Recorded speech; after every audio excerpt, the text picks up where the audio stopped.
Hey firecrackers, it's Naomi and welcome to the Firecracker Department. I've been thinking a lot about being alone. My husband's been working a lot out of town lately, and so I've been spending a lot of time by myself. And that's not to say Firecracker Department isn't having constant Zoom calls about magical plates that we are spinning for you for the future, but I have been spending time on my own and I really like it. I like being social and I also like being alone. I think it's not introvert or extrovert, it's ambivert, somebody said to me once. And then I was also thinking about Michaela Cole. And if you haven't seen Michaela in I May Destroy You, it's fantastic. You absolutely should see it. And something she said in her speech for winning the Emmy Award for I May Destroy You was, do not be afraid to disappear for a while and see what comes to you in the silence. And that really struck a chord with me because I don't think I'm often silent. I think I'm putting thoughts into my head. I'm listening to things, I'm reading things, I'm doing things, and I want to find out more what comes to me in the silence. Like that moment. What came to you? Was it awkward? Was it, oh gosh, is something wrong with my earphones? Was it stress? Or was it like a little moment of breath? Just to take in what's going on. I'd love to hear what's coming to you in the silence. A lot of you know that my parents passed away in 2020, and that's been a journey unto itself. And for all of you who have dealt with grief, I'm sure you understand. Gosh, I think everybody's dealt with grief in one way or another. But another thing Michaela Cole said that really resonated with me is that sometimes pain is something to be grateful for. So in that silence, I'm trying to be grateful for the grief and the pain, and knowing that maybe it's igniting something within me that I didn't have access to before as an artist and as a human being. Maybe it's making me more human, more compassionate. Maybe it's making me stronger. I'm on that journey and I don't have any answers for you, but I think those are two things I'm really digesting in my mind. What happens in the silence, and how are we grateful for pain? What do you think about that? Drop me a line, firecrackerdepartment@gmail.com, or on our socials at firecrackerdept. Unless you're taking a break from socials, which I get. Take a moment, be silent, and then tell me what happened. I'm really curious. I mean, of course, that's why meditation is so important, and we all meditate differently. But what comes to you in the silence? For me, silence usually brings new ideas and reflection and acceptance and sometimes calmness, sometimes other emotions, but always something. So let me know. Let me know what comes to you in the silence. And again, if you haven't seen I May Destroy You, once you're finished with your silence, dive into that. Watch it. It's next level. Michaela Cole is next level. And then read articles from her because she is such a profound thinker and such a profound artist. It's truly inspiring what she's bringing to this community. And I'll share a couple of those articles on our Facebook group, just so you have access to that. All right, let's get on with this week's episode. I'm very excited to share this voice, these stories with you. Our guest on the show today is a queer, trans feminine, Muslim playwright, performer, and workshop facilitator, beautiful soul, extraordinary human being. I could go on, Bilal Baig. Their first play, Acha Bacha, had its world premiere in 2018, and it has been published by Playwrights Canada Press. Bilal develops and facilitates workshops for youth in under-resourced neighborhoods in Toronto at nonprofits such as Rivers of Hope, where they combat Islamophobia through the arts, and Story Planet, which focuses on creative writing and literacy. Extraordinary work this person is doing in our community. I really encourage you to look up Rivers of Hope and Story Planet. Great organizations. I could see and feel Bilal's heart light up when we were talking about these things. Like, it's one thing when artists are creating their project, and then you can see what happens when they create something with an organization. Gosh, you'll hear it in Bilal's voice when we're talking about it. It was like a virtual hug. You'll get it. I just want to hang around with Bilal. At the end of our conversation, I was like, just let me know what you're doing and how I can be part of it, because they're extraordinary. Now, here's a little bit of something that's pretty exciting. Are you ready for this? Bilal makes queerstory by becoming the first queer, trans feminine, South Asian, and Muslim performer in Canada to be cast in the lead role of a primetime TV series. And this is on the new groundbreaking CBC and HBO Max original series, Sort of, that is going to rock your world when you see it, honest to goodness. And wait, there's more. They are not only starring in this show, they're starring as one of the first non-binary lead characters on a North American mainstream network TV series. I'm like throwing my hands up in the air right now at how extraordinary this person is. Bilal leads the creative charge as the executive producer, writer, lead performer, co-creator on this amazing new show. Sort of follows a gender-fluid millennial character named Sabi, who straddles various identities from sexy bartender at a queer bookstore / bar, because you can't just be a bar anymore, it's 2021, to the youngest child in a large Pakistani family, to the de facto parent of a downtown Toronto hipster family that they are a nanny at. I mean, Sabi, this character, does it all. This is a must-see, must-see coming-of-age story, which exposes the labels that, we once poured ourselves into as not really applicable anymore. I'm really jazzed to not only share Bilal's voice, but their stories. And again, I really encourage you to support their work because this is 2021 stuff and I'm here for it all. All right, you'll see what I mean when you listen to Bilal. Here they are, my chat with Bilal Baig. I'd love to talk to you about your theater career and how you've been able to pull it into your TV career. Because this is your first TV show, right? Yes. Kind of first Amazing. TV anything, really. Amazing.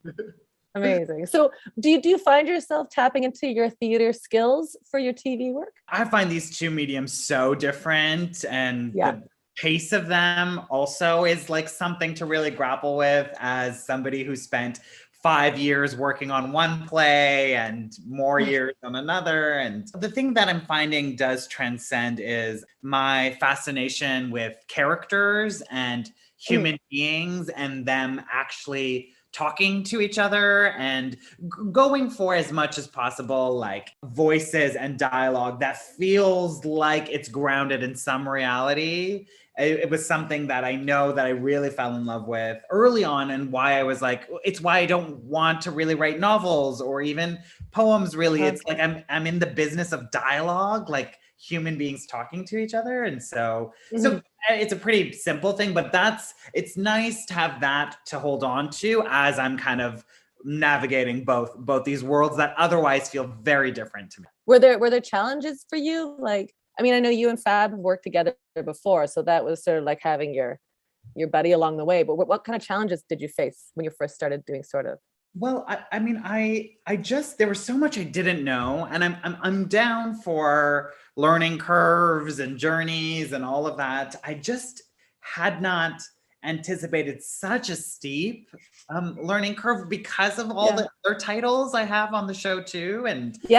And so for me, it was really just about, okay, the best thing I can do for this project in particular is continue to bring my honest self to every decision we make, whether it's creative or behind the scenes, who we're hiring or how we're gonna, run like an anti-oppression training for our crew. Or like it really went in lots of different directions. And because I'm somebody who lived a much quieter life pre-TV. I was one of those kids that could kind of fade a little bit, just nothing super sparkly about me. And so I appreciated not being noticed for so long and not kind of engaging with teachers and peers really. And a lot of that had to do with an epic shyness that I think I still hold. So the challenge was just about actually trusting myself enough, trusting my partners enough to know that they want my brain and heart on every single decision. And it's hard to do that too when, I'm on the younger end of the life spectrum too, and to like hold power. And I think conversations like this must happen at Firecracker all the time around, it's a practice for me to be like, I'm going to use my voice. I'm going to speak clearly. I'm going to speak passionately. I also have to factor in, I need to know that I can keep particularly cis and straight people engaged when I'm talking to them so that they don't check out and are like, oh, here's another trans person talking about their values or whatever, and it's, and I know women have talked about it in different ways and people of color talk about it in different ways. When you talk about speaking from your heart, when you talk about like not only casting from your heart, but also putting your crew together from your heart, that's, I don't know, I don't take I don't take lightly. Who inspired you to live that kind of life? My mother told me that I'm never going to not be Muslim. Like that is the Yeah. foundation. And I know she was saying it out of fear, raising kids in the Western world and the ways in which we may get more corrupted here than we would if we grew up in Pakistan. But I don't know if that theory totally Mhm. checks out because, things happen everywhere all the time to all people. But Mhm. she gave me this.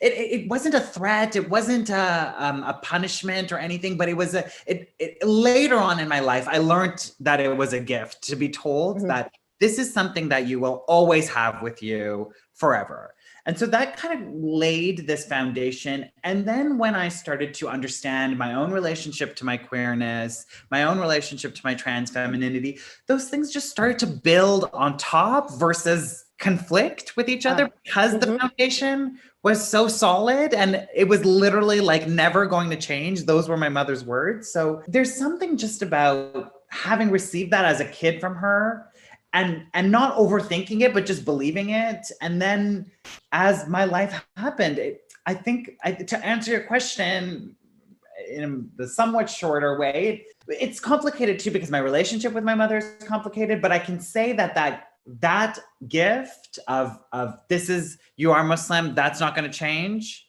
Mhm. helped me to embrace all my other identities in that kind of secure, welcoming way versus, Mhm. oh gosh, I'm scared now. Am I going to be more ostracized because I identify as this and that? And Yeah, there's nothing you can do about that. Like that's such an interesting gift. And just like for the record, I don't think anybody doesn't have complicated relationships with their parents. I think that's across the board too. But what a gift it is to sort of go, okay, so that's the foundation. Now what can I do from there? As opposed to, let me see if I can change being Muslim yeah, because it's not possible. yes, exactly. And so Yeah. with that, like, I'm not going to change my transness. I'm not going to change my Yeah. queerness. And Yeah. then yeah, talk about authenticity. Like, it kind of really helps inform all your choices after that point when you are able to really see every part of yourself and let it be. And there are other parts of me, the messy part of me, the sad part of me. We have it all, right? Yeah, I mean, tell me about embracing all those things because I think that's like a never-ending process. Like when you're talking about embracing the sad, the messy, the everything. I don't know, for a long time, and jury's still not out, but I was like, I don't do those things. Those are for other folks to do the messy stuff. And it's like the realization you're like, no, no, Sneakus, you're equally as messy, sad, angry, everything. How did you Right. embrace that? I've also had a very lengthy-ish relationship to therapy, and Yep, I have a everybody should. right, and start when you can because it's for me. My current therapist is just doing wonders for my brain in re-looking at stuff in my Mhm. life that I kind of boxed away or was like, actually, I'm not going to deal with that. Someone else will, or I'll never deal with it. That's right. So, Who else can let me know the number of the person that deals with other stuff because I need that after the talk. yeah, right. Yeah. But yeah, I think that's been part of it too. It's been really doing the work in therapy too, not fearing it, leaning into the things Mhm. that are difficult, and then I think surrounding myself with really amazing people, literally like Yeah. community folks who are friends for sure, but also mentors sometimes, or kind of transcend that relationship. And Mhm. I feel so fortunate to have people around me who I can talk about, because I think sometimes that's it. Like, if we don't have the actual space or the sounding board to unpack Mhm. some of the messier stuff, some of the harder stuff, it's harder to do it. So I really do Mhm. think that's a big part of it for me. I mean, that's sort of talking about like finding your people. We talk about a lot of that in firecracker department because I feel like that's essential to feeling confident about your process and being able to feel confident about leaping into the process. Was there a moment like even through your theatrical career that you were like, oh, I'm home? Do you remember that moment? It was pretty like an active thing I was pursuing. Actually, while I was training in theater school, I found the training, oftentimes disinteresting or pretty problematic. And so there were, and at the same time, I had that thing about, okay, get your education, like get the diploma, right? Like you should just complete the thing that you started. But to offset some of the not joy I was experiencing in theater school, I was able to discover that I needed to be to help me kind of get through those years. I needed people who felt more like me, who looked more like me, who were having conversations that I kind of wanted to have. And truly, it was through Google searching, like queer, trans, South Asian, GTA, literally, and I think our world is expanding. We can talk about the benefits of internet too, in that I know I wouldn't have been able to do that years ago, or especially when I was younger. We weren't using internet as often, or Google like that. And it was in finding this kind of collective that was just centered on creating online and in-person spaces for queer and trans people. That's what began that journey of knowing that other people are out there who kind of look like me, who have similar ideas as me. And then the merging of that community building kind of work and theater happened a couple years later. And then I was able to finally start to see other theater artists who also are kind of community oriented, or want to work in ways that aren't just about, climbing some sort of success ladder.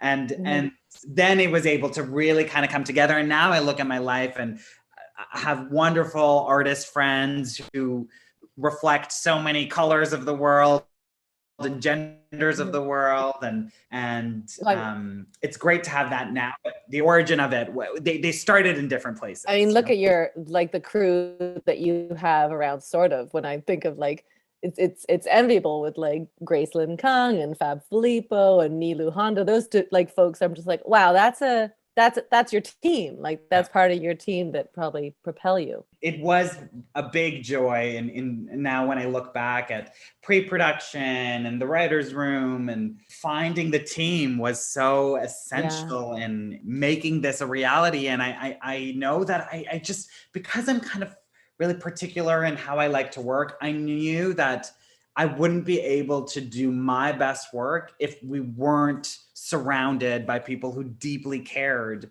about their job, coming to work every day to work on something like this. And I was holding out. I was like, okay, yes, let's try our best to find this magical team. But I had my doubts for sure. And then it was the experience of going to set every day and having people, you could just, it's an energy thing. You just felt like shooting during a pandemic too, people risking their lives to kind of come to work and to be in service of this story. It's next level. Yeah, I would also say, like, just watching your journey with this kind of work, and sort of, but also before that, like, some people choose to be like, oh, I just want to be an actor. I want to serve other people's story and I'll tell my story through my acting. But you chose to be like, no, I'm going to actually write my story. I'm going to create plays. Talk to me about that choice. So the truth is, if I could never act again, I think that I'd be happy. Really? Yeah. No.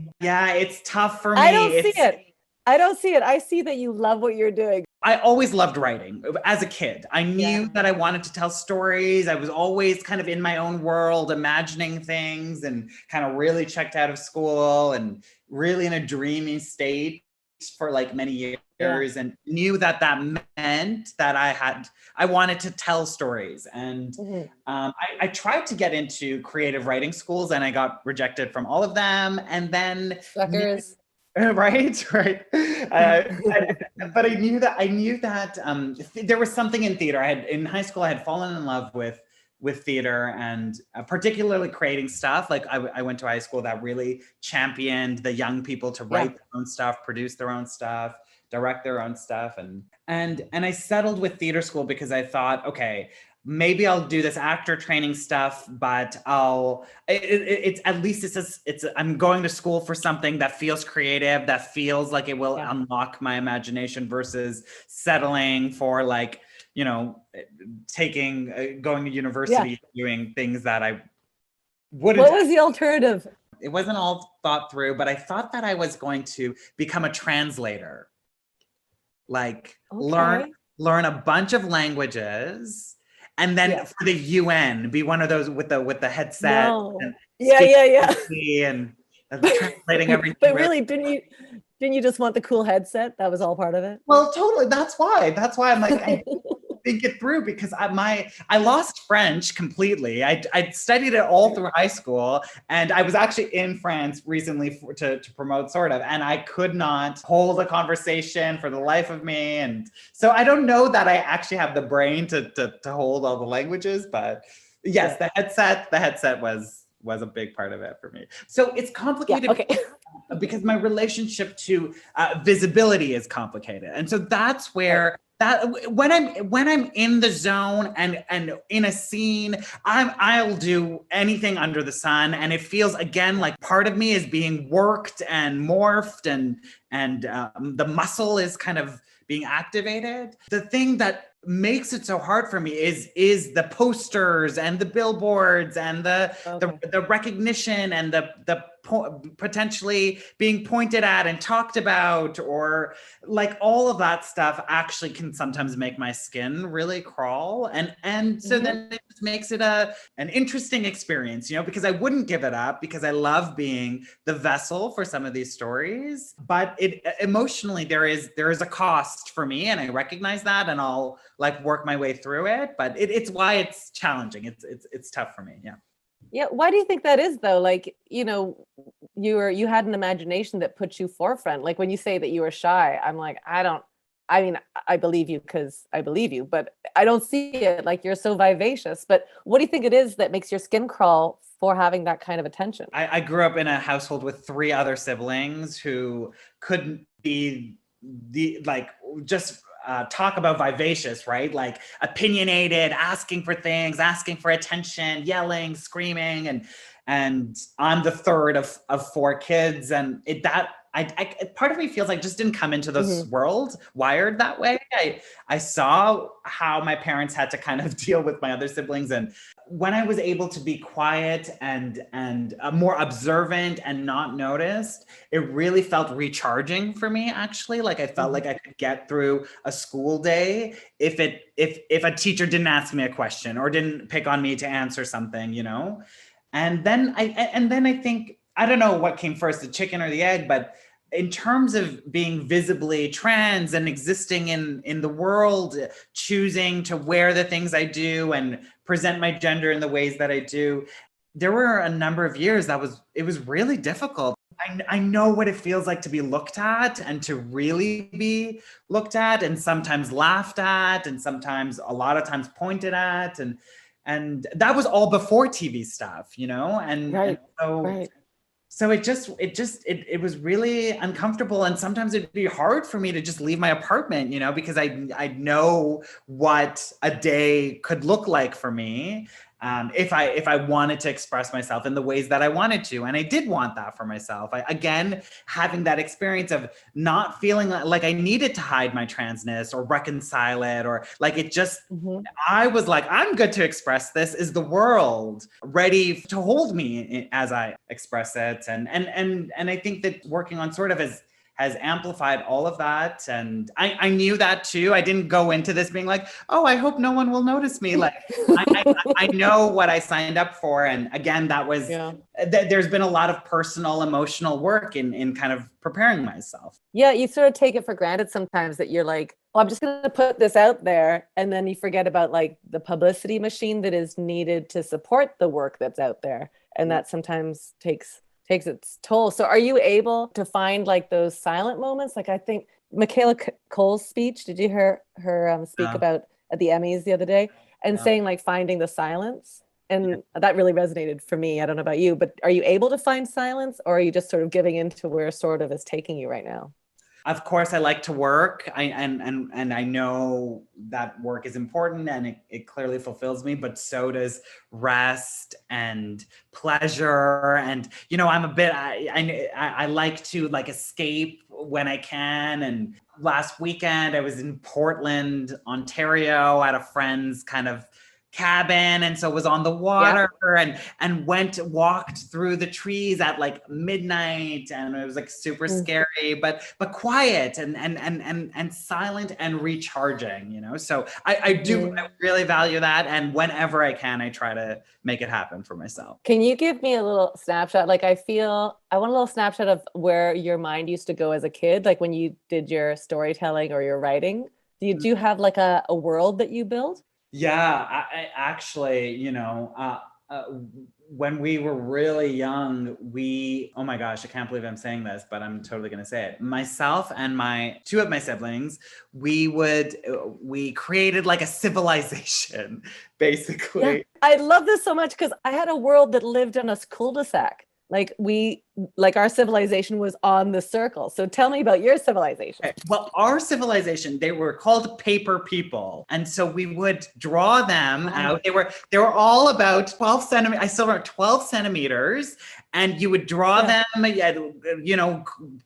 draw what they're wearing and then color them in, then cut them out, cut the shape out, then flip them over and color in their back. Like, so if there's long hair at the back, or if top that they're wearing is cut out at the back, or like whatever, and then we would each make about 25 of these people. And then it was me and my two siblings, so about 60-ish people in this civilization. And then they'd all go to school, but they'd also have relationships, and they'd cheat on each other, and they'd have friend breakups. And it was like this social examination of popularity. And I think it was because me and my siblings were responding to what we were observing at school, and then we're like feeding it into a civilization that wasn't our current reality, but it was our place to dream and mix up. Like, oh, what if the dorky brown kid actually becomes the most popular kid in school? What would that do to the social dynamics? Oh my God, that's so exciting. And I want to see that animation. Yeah, hey, because it's actually quite, the paper people like can't really move their legs, but there's something about that if they became animated, something cool. Yes. I mean, I'm just going to say, put that into the universe, but that to me is like the makings of something really exciting. And I will also say my cul-de-sac was boring in comparison to that. Do you reflect back on those paper people and see how those steps led to the creator and artist you are 100%, 100%. I always think about that because we were so young and we were so invested in that creative world and making character voices and talking conflict, creating conflict, and it's everything I do now as an adult, like in my job. So yes, it's so connected. When did you know that you wanted to tell stories in this way and not through, as you said, like fiction writing or short story writing or anything like that? When did you know your stories needed to be this platform? I mean, I really, when I was in high school, about grade 11-ish was when I fell in love with playwriting. And I really fell in love with it. I was kind of disconnected from school, and I was a fine student, wasn't failing anything, but I don't think I was excelling really in anything either. And I got to, because the first couple of years of high school drama class, it was just acting mostly. And so I was kind of fine with it, kind of interested. And then I had read a play. It's called White Biting Dog, written by Judith Thompson. Yes, Judith Thompson. Thank you. Right. And oh my God. Yeah. It's a talk about messy and uncomfortable. Like I remember being young and reading it and feeling something. Like I had read a whole bunch of books up until that point. I was about 15 but I had never felt anything while reading literature. It always felt like homework or like, okay, just understand so you can answer some questions about it. And that play I just picked up. I was not assigned to read it. and it pierced me. I felt something deeply emotional for the first time while reading something. And I was like, I want to do that. Like, I want to Uh-huh. write something in a way that could actually make people feel something. Yeah, it's like you've taken like the paper characters and created your own show. Like now that you can read a play and actually be, delved into that atmosphere. Yeah, exactly. And it is what I felt kind of natural. Like, because I was able to call upon this stuff from like being 5 and 6 and 7 and doing Yeah. that. Then when I was 15, 16, it was like, oh, now I understand kind of how to format a play or what stage directions Yeah. are, And then it was just this marrying of these things, a little bit more difficult for sure. It was writing my first play was also a very emotional experience. And, I worked with my drama teacher, and she would give me notes, and I'd go away and rewrite and come back. And that was like months long of a process. But again, kind of cool to start at that age, Uh-huh. at 15, 16, so that 19, 20, 21, Yeah. it wasn't foreign in any way, I feel like that's what you're doing too with like the way you've done this first season of Sort of, because you're leading in a way that is true to you. Like you're teaching yourself things now that, when you're 40, 50, 60, you'll be like, "Oh, I've been doing that for years." Right. Right. Yeah. Yeah. Yeah. It's cool. Yeah. And it's great to be able to, I totally recognize the privilege and having the ability to choose and to be, it really feels like it's one of those situations where I think because there's so much mutual respect from all the people on the team, we're Hmm. always checking in with each other around, okay, what's okay now, or how do you want to approach this? And yeah, that's huge. I think I I don't know think that I'd be able to work on Sort of if I didn't know that I could have that level of say in all of it. But I will also say that I think it comes from you. Like I think you're creating from a place of your truth. And Mhm. so I think that's really attractive. Like I think other people see that and then go, "Oh, I want to do that too." And the dialogue that you have on set, whether it's challenging or easy, at least you've set a platform for like, "Hey, if there's challenging conversations, let's have those conversations." Like I think that you're setting the safer platform for folks to feel like they can also be truthful.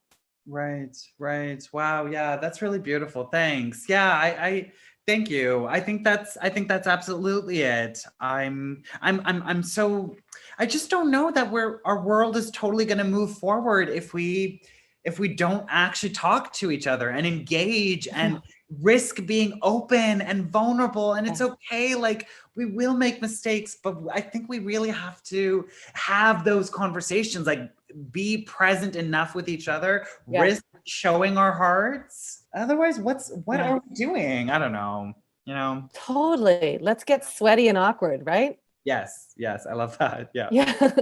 Again, like I feel like you could have chosen a safer route and gone like, I'm just gonna write my plays and then I'm gonna do this. But then there's also a level of activism that I feel like you've chosen. Was there a moment that you're like, oh, I gotta step into this. I can't avoid like, your work with Story Planet and Rivers of Hope. I'd love to hear about that.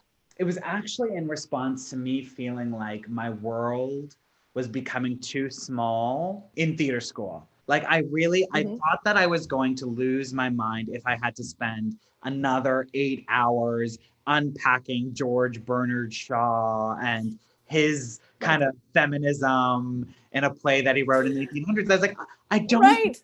I don't think I'm on this earth to be doing that. Right. For Yeah, right. And where am I in the George Bernard Shaw plays? Yeah, yeah, and Yeah.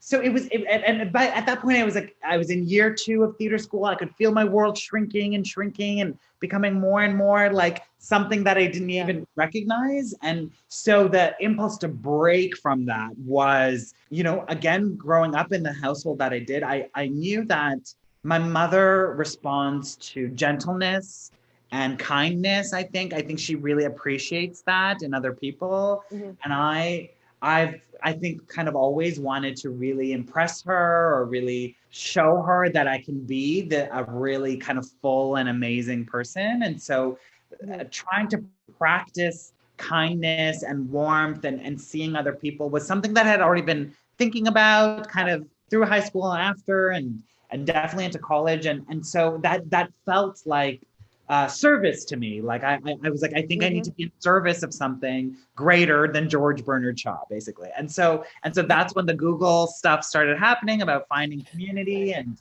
it was, and then one thing really led to another. Once I started to understand that community building is actually something that people invest in and is something that can feel rewarding, I just started to identify all the other things that I cared about. And I care a lot about children. I think that they're such precious beings, and I'm not interested in waiting for them to become adults to then value them. I think children as they are so deeply valuable to our society. And so I was able to discover that I'm really invested in working with children, and then also working with trans women, and then of course with Muslim students in particular, and to talk about Islamophobia, and how it looks like so many different things, and how to kind of for non-Muslim students to step in, and how to intervene, and if something harmful is happening. Like,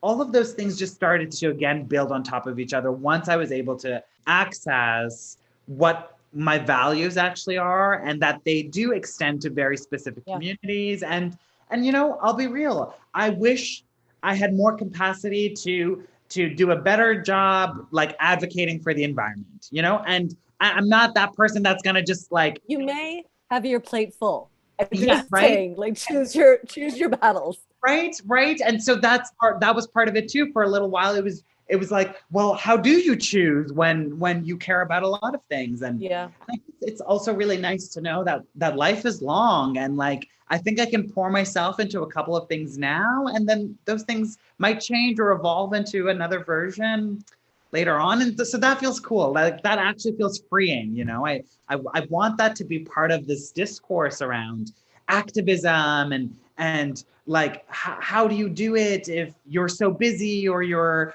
too tired? Like, all of that I think is absolutely valid, and my approach so far has been really identifying that I do receive joy from doing this work, very specific kind of joy that I don't get from writing plays, creating television, and that I need to follow that joy and not deny it, or not be scared by it. And it's also challenging work. It's so challenging working with communities who are vulnerable.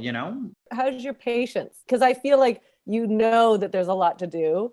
And I love what you just said, which is like, because this hits my heart, was that, some things feed that part of my joy, and other things feed that part of my joy. As an actor, I get so much joy from being able to do comedy, but it's a so different joy than I get to do with the firecracker department. So how's your patience with trying to get it all done in a lifetime? Yeah, I definitely identify as a pretty patient person. Again, with the communities I work with in particular, getting a child to sit down and write a story, you kind of need every patience in the world for that. The trans women I work with, they'll show up like an hour and a half late to our rehearsal. So like, I get it. Right.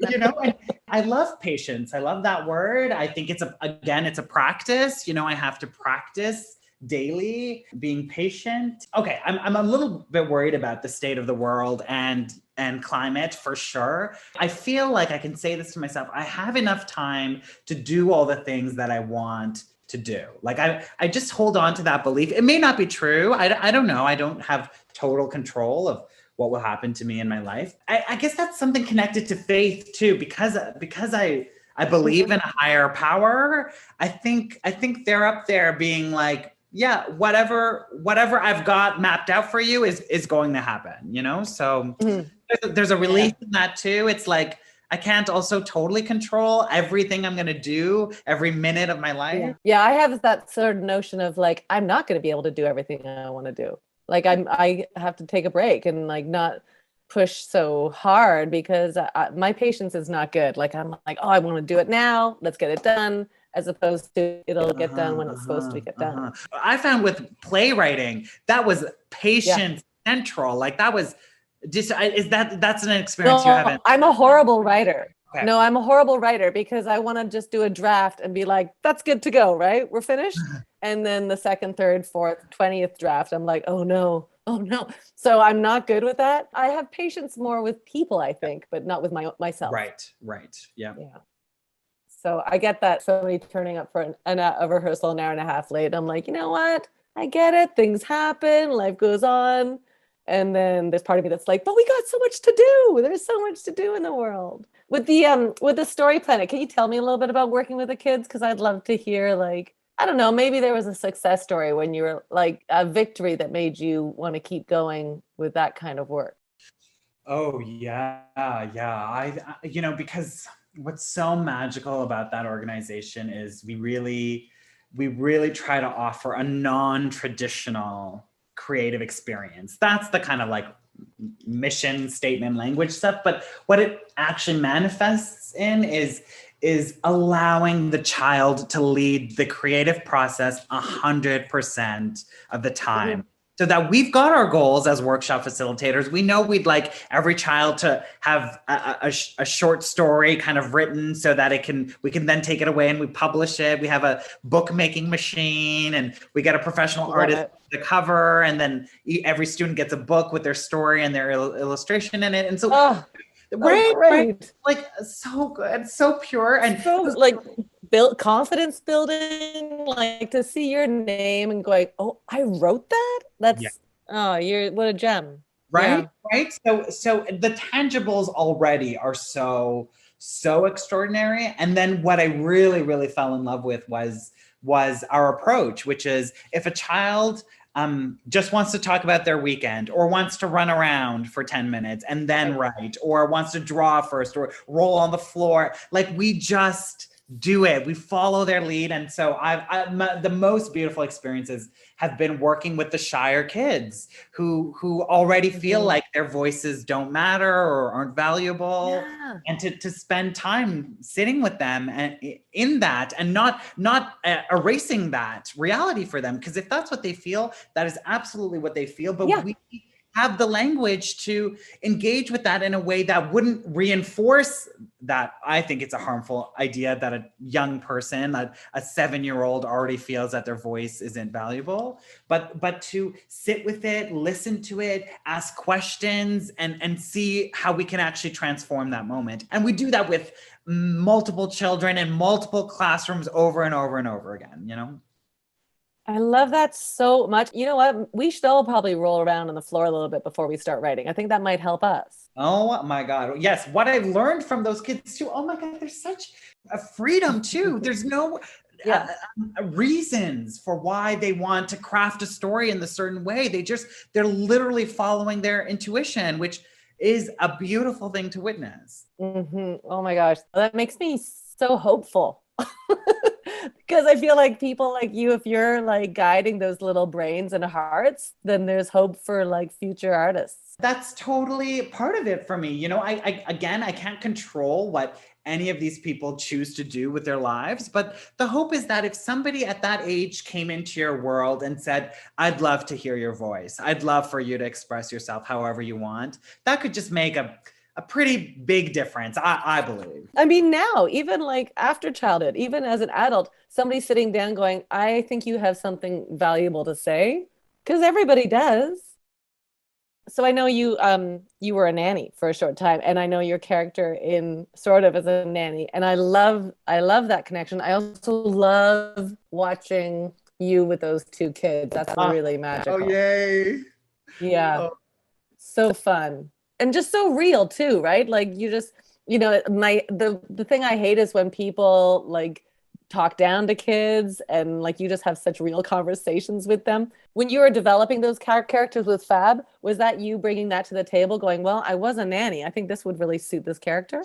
Well, the nanny thing, we just found it so funny. Like I remember telling Fab that I was a nanny for 8 months, and we were like, that image in and of itself, like, and it was kind of in that Roncesvalles kind of area, and so the homes are a bit nicer, and it was me, you know, with 2 young children, and there was just something so disruptive about it too, like a body like mine taking care of kids in that kind of space. And And then so funny, honestly. And then I kind of revealed that I wasn't an amazing nanny. Like there was a lot of things that I think I could Right. have done better. But the one thing that I felt really good about was, again, seeing the children that I was working with as their present full selves and not expecting them, not waiting to engage with them until they're quote unquote smarter or like that.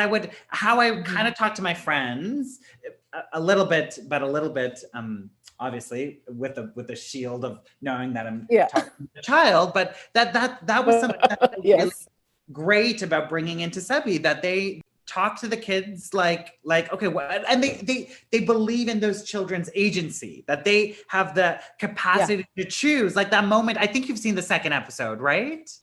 Yeah. Yeah. Yes. Right? Hmm. Where they say to Violet, hey, someone's got to talk to your dad, or someone needs to make you both a snack. Yeah. What do you want to do? You know? Oh, I love that moment. Yeah.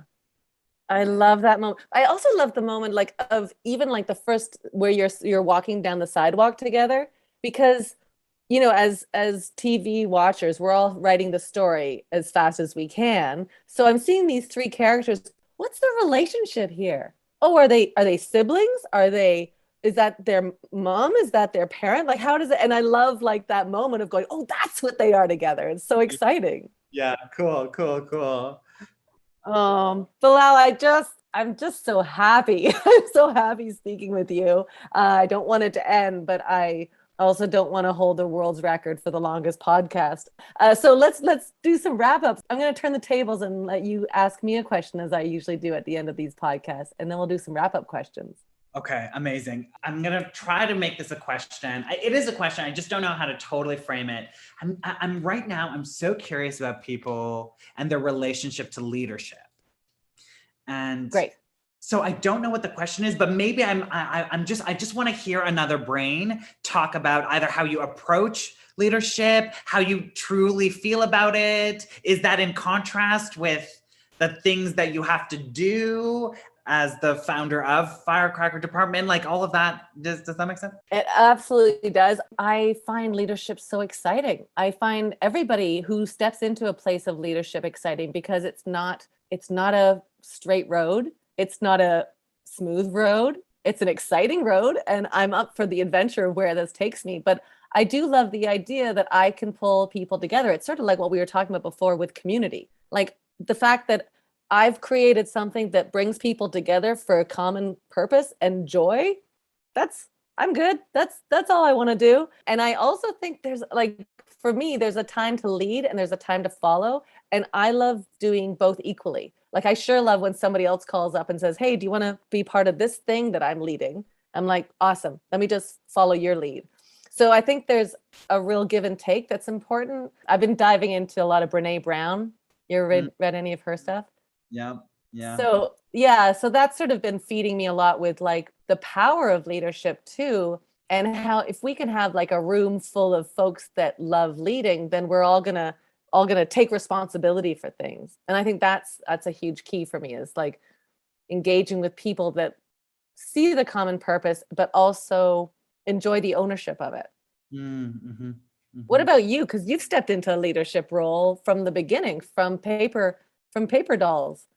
How do you Yeah, find leadership in your heart? yeah, totally. It's all the way from childhood. Yes, my favorite part of it is seeing the people that I'm working with and adapting everything to make sure all the needs are being met as much as Yeah. possible, which is a tall order when you're working with lots of different kinds of people who have different, but there's a thrill in being like, oh, what if I adapted the style of this workshop I'm delivering, or how I'm even talking, or what words I'm using to make someone else feel included, or that they can actually receive and benefit from what's being delivered, Yeah. and And feel good about what they're delivering too. Like that to me is the best thing when I've kind of set a good stage for somebody to have a good play.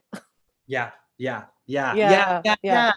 There's a real beauty in that, and it doesn't feel like ego-y at all. It really is just like if I can give that to somebody else, why not? Like, why wouldn't I want to be a Mhm. part of making a space feel really nice for people? Yeah. Yeah. I often equate it to like when you have dinner parties and how you welcome people into your house. So when people come over to my house for dinner parties, I'm like, here's some carrots, get chopping, we're making soup. Or like that's where the glasses are. Grab yourself a drink. Like I don't want to just be a leader. I want to be I'm going to invent a word, inclusifier. Like I Yeah. want people to feel like they're included in my party, not that I'm hosting their party. Right. Right. Yeah, inclusifier. You'll see it so often after this podcast is released. Yes. I All right, can't let me the let dictionary. me wrap it up with some questions. Here we go. Fill in the blank, Bilal. Oh To God. me, a firecracker is. Inspirational. What do you want to be best known for? My listening skills. It's good.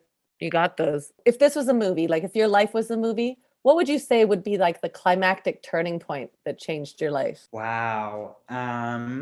It would be meeting a dear friend of mine who came to Canada recently and is trans and showed me that there is power in living your life honestly and with as much joy as possible. And she's kind of been my guide in pursuing warmth and joy and pleasure because I got to see her really, because she got to this Mm. country and she's like, what is going on? And just made a whole bunch of choices and really kind of centered herself in her own life. And it was really beautiful to witness all of that. What's something that people don't know about you? People don't know that soon I will be moving. Oh, okay. In the city? Are you staying close? Yeah, yes, within Okay. within our city, but I am making a bit of a All move. right. Okay. All right. I mean, all moves are a shakeup, whether it's a big move or a small move, it's a shakeup. So, what has been your favorite mistake and what did you learn from it? Okay. Okay. Well, I think it's partially because we've been talking about children so much, but in one of the workshops for Story Planet, I had invited a really young child. I think they couldn't have been more than 5 or 6, and then go in front of the class and show us how your creature moves, and all the kids were doing it. It's just fun and beautiful. And the child said to me that they didn't want to do it. And I said, "Oh, come on! Everyone's having fun. It'll be great. And don't worry. And come on up." And so the child did and moved around and was really uncomfortable. And then I believe other children started laughing a bit too. And then afterwards, in that same workshop, I found that same child crying in a corner, and I went up to them and I was like, what's wrong? What happened? And they were like, I didn't want to move around as my creature and you made me. And then people laughed. And then I took it a Mm. step further and denied that person's truth and said, "Oh, well, they weren't laughing at you, they were laughing with you." And it was Yeah. so false. And a child can read all of that bullshit. Mhm. And it Mhm. destroyed me afterwards when the workshop ended, and we always do a debrief. And then what I learned from it was to never do that again, to Mhm. really respond to somebody's body cues. They made it pretty clear that they didn't want to do it. And I didn't listen to that, and I pushed further. Then I lied to them, and I was like, okay, I can't do that ever again. And it also wasn't it was just a real opportunity to learn and grow and to continue to bring that awareness to all of my work. But it's pretty significant because it was earlier on when I was facilitating, and it was a new experience for me, and I hadn't made a child cry before, and it really was not good. No. Oh my gosh, thank you for that. That's such a great story, though. Thanks for sharing that. I mean, that is the kind of thing, like as a facilitator, you're like, come on, everybody, oh, here's a little boost. And now you're going to have the confidence to do it, as opposed to what you were saying, which is like watching body cues, which is like, of course, but we don't always have that, I don't know, peace, awareness. But Yeah. that's such a great story. Thank you. Yeah. What's something that you haven't done, but you know you have to do? Oh, wow. Okay. Oh, there's so many things. Okay. I think, yeah, I'm going to say it. I think skydiving. Okay. All Yeah. right. All right. That is not on my list. I'm like, I get freaked out from improv enough. I don't need to skydive. Right. Where do you get your power from? What makes you feel powerful? Conversations with my friends. Hmm. Love it. What has been the best advice you got or the worst advice that you got? Well, the worst advice, a sub theme of this conversation must be, my kind of disdain for theater school, or that the particular training I think I got. But it was at the end of my theater school experience, and it was the exit interview. I was so done. I couldn't wait to get out. And the faculty all sitting around the table told me not to do anything queer, that I'm more interesting when I can trick people into my straightness or a Oh, cisness, or like I'm powerful like that, and I'm less powerful when I'm queer. Like the wow. theater in Toronto, Buddies and Bad Times Theater, and they're like, Buddies is too easy for you, don't go to Buddies, like go to Shaw, go to Stratford, like prove to people how powerful you are. And it made no sense to me, but I was so Yeah. done at that point. I was just like, okay, Yeah. no. And the first Yeah. thing I did was like make a bunch of queer content, which is exactly That's what right. brought me to The where I am. second. Yeah. Yeah. Well, what do you think though? Like, what do you think that they were trying, like, what was their intention there? That I, seems so anti creative, anti supportive of creativity. What do you yeah. think was going on? I think that I think, I think it was kind of hate on both sides. I think they didn't really like me as a student because they started to realize I liked my political voice. I liked to bring Mhm. up issues in how we were working, or how to be not as racist as we're building like a show together or Right. something, Right. and I think they started to observe that, oh, okay, here's this person kind of transforming into a super like queer, political, kind of like activist person. And I think they were afraid that if I went too far down that path, I would be more disconnected from my artistic voice. They really believed I have the capacity to transform. And so they Mhm. noticed over the 3 years that I played a variety of roles, and that I was, I think, mostly believable in all of those variations of different characters, of different genders, and whatever colors, and all of that. And Mhm. I think for them, they were saying, if you do queer stuff, that's the easy route. And the more challenging route is for you to continue to transform into all of these different parts of you. Mhm. Interesting. Yeah, I mean, in a roundabout way, they were saying you have such versatility, but they were just worried that you were going to be too versatile. You would end up with your own TV show, and please don't. Well, I mean, that was confusing because I'm like, okay, versatility, not a bad thing at all, especially in our No. business. But to say don't do, they literally said don't. I remember they said don't go to Buddies and don't create queer content. Like that is literally what they said. And I'm like, it's like denying that there's versatility within that world too. Is Yeah. like all queer Yeah. stuff the same? I don't think so. Oh my God. You must have had like one foot at the door and be like, I couldn't hear the last part of that sentence, but bye. Yeah, Yeah. totally. Who's a firecracker in your world that we can shine light on? Oh, can I say two? Yes, you can. Okay, great. So Kamala Mackerel just wrote a book of poems called Zom Fam, where I think they just recently won a prize from the Canada Council. I might be misquoting, but I do know they won something, and it's also a beautiful book of poems. And the author is gorgeous and wonderful, and Black and brown and trans feminine, and a big kind Love of it. mentory kind of light in my life. And then the other Yeah. person who was a consultant on sort of, but I really love what she posts, and she's also a writer, and her name is Kai Cheng Tom. So I want to bring them into this conversation. Yeah, I love that. I mean, I think that's so important to like, reverberate light and put them onto something else. And poetry wise, I don't know enough about poetry in the world, so I love that recommendation. Final question is what advice would you have given to yourself as you were establishing your world? Hmm. I was pretty hard on myself for a number of years. I was really self-critical. I think in an effort to really try to be nice and and exude a kind of warmth to the rest of the world.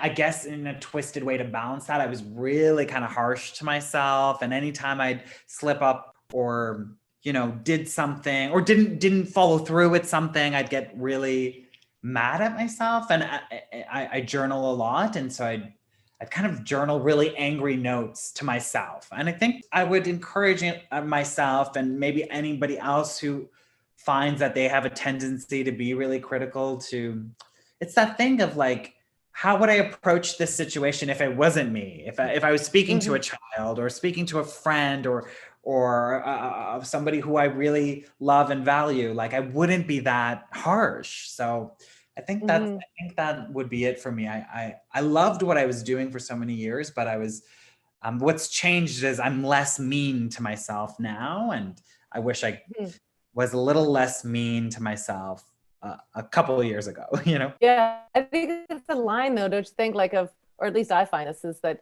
when I should be like kicking myself in the butt and be like, get to work, sneakers. And when I'm like, go easy on yourself. You know what I mean? Like, I think there's a fine line for me of when I need to tighten up my bootstraps and when I need to just take a break. Yeah. Yeah, totally. And, I think given how hard I saw my parents work, I knew that I had that in me, that ability to kind of, definitely go to school and then rehearsals afterwards, then do your homework and then also through theater school as well. And I think that's it for me. I needed to balance appreciating myself as much as being critical too. I didn't do a lot of the opposite, which is, hey, Bilal, you just got through an 8-hour day of rehearsals and then you're going off to do this one community event thing. And, like to actually take the time to be like, you did all of that, enjoy your sleep, Yeah. That's it. That's the balance, right? Of saying like, there are times when you have to be like, work harder. But if you don't also say next to that, hey, good for you. That was a long day. I think that it's just not as productive. Yeah. Oh boy, I just loved speaking with you. I've just really enjoyed this discussion. I knew I would, and I knew it would be hard to say goodbye, but I think you're really an extraordinary person, and I'm really excited to see sort of hit the waves and watch people embrace it and you. Thanks so much. Thank you for having me. This was really fun. And I'm sure that I think there should be more, don't you think? Like in the future? Yeah. Let's do some follow-ups. I know our paths will cross, but I'm really looking forward to seeing you in person one day and giving you a huge hug.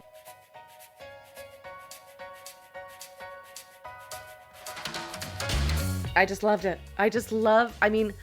I could listen to this again and again. I usually listen to these episodes a couple times, but this one, I could have this on repeat for a while. And I loved their story about talking to that kid about getting involved and talking to kids, like as kids too, like let them just be kids. And the relationship that Sabi has with the kids in Sort of is extraordinary. Follow Bilal at Sort of Bilal, all one word, on Instagram. And don't forget, Bilal's first play, Acha Bacha, is available at Indigo, Kobo, and the Kindle store. You gotta get a copy of that and soak in the heart from that script. And now you can watch Sort of on CBC Gem and beginning Tuesday, November 9th on CBC TV with back-to-back episodes starting at 9 p.m. or 9:30 p.m. NT. Let's carry on the discussions that these voices are starting in these episodes. What did you think about Bilal's story? What did you think about their voice? What resonated with you in this episode? And let us know on Instagram or Twitter at FirecrackerDEPT. Or you can always leave us a review on Apple Podcasts. We'd love that. And we want to hear from you. We want it to reverberate into our socials too, because there's a lot to talk about and I can't wait to hear what you have to say. Head over to our website at firecrackerdepartment.com and subscribe to our newsletter to have the inside track on upcoming events, mentorship workshops, script readings, upcoming podcast guests, and so much more. Firecracker Department. We got a lot going on and we'd love to have you at the Firecracker table. Go on out there, take some creative action. I'm Naomi and we'll see you next time on Firecracker Department. Winnie Wong is our Firecracker head producer. Follow her at Wonder_Wong on Instagram and Wonder_Wong8 on Twitter. This episode is edited by Shane Stoltz. You can follow them at Shane Stoltz, all one word, and Shane with a Y. This intro was written by the one and only wonderful Winnie Wong. That's right, she's a triple W. The rest of the team comes at you from Toronto, Los Angeles, Austin, London, Dubai, and truly from all over the world. Get into the full Firecracker Department core team at firecrackerdepartment.com/about because we're always updating and we're always growing. Stay tuned to our newsletter for advance updates on our monthly meditations, upcoming mentorship workshops, live script department readings, festival partnerships, weekly writing workouts, and dates for 2021, and so much more. There's lots going on in Firecracker Department. Now, whether you're a first-time or a long-time listener to the Firecracker Department, we always want to hear from you. We love hearing what quotes, the specifics, the nuances of things that stuck with you. We mean it. We really do. And we respond to every single thing that comes our way. If it gives your brain goosebumps, or it piques your curiosity, or makes you want to stop and write something down, send it back to us, or our Firecracker guest, or both. I mean, everybody likes to know that when they put something out into the world that it resonates. And if it sparks something in you, use that creativity to take some creative action. Share it because it just reverberates, you know? If you see somebody being creative, that might spark somebody else's creativity. So pay it forward. Thanks also to Jeff Milutinovic and Igor Korea for our theme music. And thanks to you. Yeah, you. Sitting there, driving there, walking there, working out there, and taking time to listen. We know there's a lot of options out there, and we really appreciate you choosing us. We hope to see you at maybe brunch, maybe the writing workshop. And until next time, thank you for listening to the Firecracker Department. We'll see you next time.